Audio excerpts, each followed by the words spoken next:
Charger muna natin mga ka-GM, wag muna natin siyang i-on, no? Kasi hello mga ka-GM, like and share po yung ating mga videos. Ito may share ko lang sa inyo, no? Yung tamang paano ba yung tamang pag-charge ng battery. So ito, dalawa kasi ito na 12 volts saka 12 volts.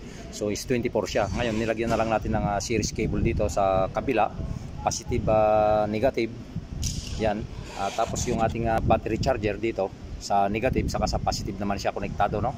Yung kanyang clamp. So ngayon yan, kailangan naka-off yung charger muna natin mga ka-GM. Wag muna natin siyang i-on, no?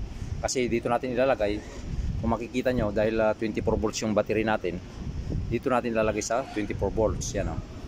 Kasi 6 volts, 12 volts, 12 volts high, tapos 12 volts start. So dito tayo sa 24 volts. So ayan, ayan na natin, switch natin dito sa 24 volts. Yan, ilalagay natin sa 24 volts. Tapos i-on natin yung kanyang switch dito.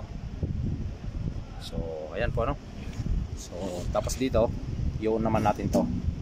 Yan, kung makikita ninyo, pumalo na yung kanyang amperes dito. Yan. So yan po yung tamang pag-charge sa 24 volts battery. Yan, maraming salamat po. Like and share po yung mga videos.